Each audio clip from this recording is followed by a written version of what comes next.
The evening began like any ordinary dinner gathering. Soft music played in the background. Warm lights filled the room. The aroma of grilled chicken drifted through the house, and friends chatted comfortably in the living room. My husband, Daniel, had spent the entire day preparing for this small get-together. He cooked, cleaned, decorated, and even ironed the tablecloth himself. Because he wanted everything to be perfect. He always did. He loved hosting, making sure everyone felt at home, and never once complained about the effort. I admired him for that. But I'll admit it, sometimes I took his kindness for granted. That night, surrounded by friends, laughter, and wine, I made the worst possible mistake. As we sat around the dining table, conversations flowed easily. I was next to my friend Mia, who loved to tease me about my supposedly dull married life. I don't know what came over me. Maybe the second glass of wine, maybe ego, maybe the urge to seem exciting. But when Mia jokingly asked if I ever found other men attractive, I smirked and said loud enough for everyone to hear, "Well, if Daniel doesn't keep up, I might just upgrade. That new guy at work? Definitely an improvement." Awkward laughter erupted at the table. Some people chuckled nervously. Others looked away. Mia's eyebrows shot up. My husband froze. Daniel didn't react.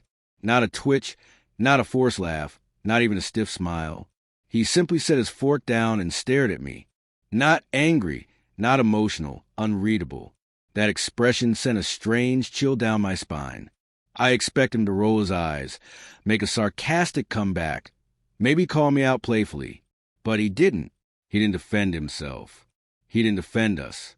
He didn't say a word. In that moment, I realized the joke wasn't funny. Not to him. Not to anyone. The rest of the dinner fell off. Everyone tried to keep conversations going. But Daniel's silence hung over the room like a cloud. He served food, cleared plates, offered drinks, all mechanically polite, yet distant in a way I'd never seen before. I nudged him lightly, whispered, "Hey, it was just a joke." He gave a polite, empty smile and said nothing. The silence was worse than anger. After dinner, as guests moved to the living room for dessert, Daniel disappeared into our home office. I assumed he needed a moment, so I stayed, pretending everything was normal. But deep down, unease gnawed at me. Something in his silence felt deliberate, calculated. Daniel wasn't someone who acted without reason. When he finally returned, he wasn't carrying coffee or snacks. He held his laptop. He didn't look at me. He simply plugged it into the TV. The guests fell silent, curious. My heart pounded. He clicked on a folder. My stomach sank when I saw the name. Her Jokes. It wasn't something he'd just created. It had been there. He opened it and played a video, a simple slideshow he prepared before the party even began.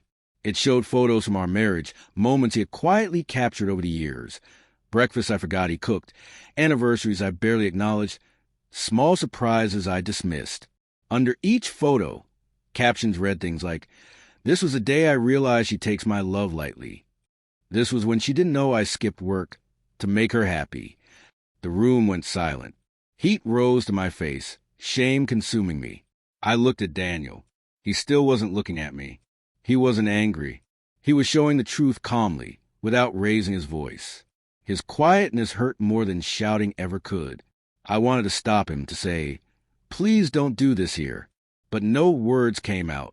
Then the final slide appeared. Not a photo, just a sentence. "If she ever wanted to upgrade, I hope the next man loves her half as much as I did." My breath caught. The room froze. No one moved or spoke. It felt like someone had ripped open my chest. This was a revenge to humiliate me. It was a goodbye wrapped in heartbreak. And suddenly, I realized he hadn't made this tonight. He had been hurting quietly for months. When the slideshow ended, Daniel closed the laptop gently, stood up, and said to everyone, "Thank you all for coming. Please enjoy the dessert." His voice was calm, steady, too steady. That steadiness scared me more than any outburst ever could. He walked past me without a glance and stepped onto the balcony. I wanted to follow him, but embarrassment rooted me to my chair. Mia whispered, "What did you do to him?" My eyes burned with tears. I had no answer. Even worse, I knew I didn't deserve sympathy.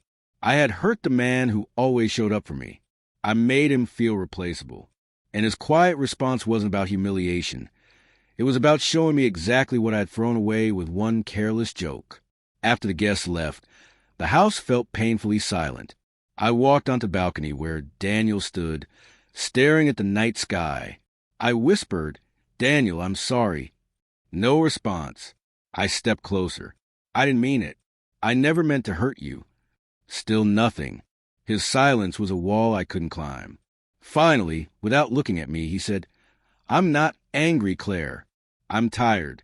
Those words cut deeper than anything I imagined. It wasn't the joke alone that hurt him.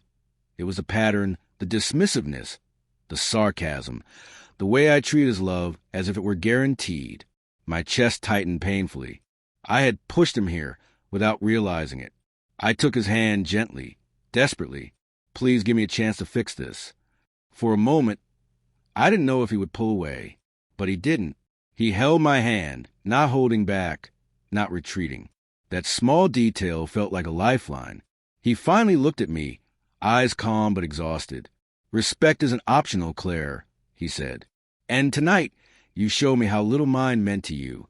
I broke down in tears, not from embarrassment, but from a realization of how deeply I damaged the one relationship I should have protected. I promised him, right there on the balcony, that I would never use humor as a weapon again, that I would stop treating him like a safe target for my jokes, that I would earn his trust again.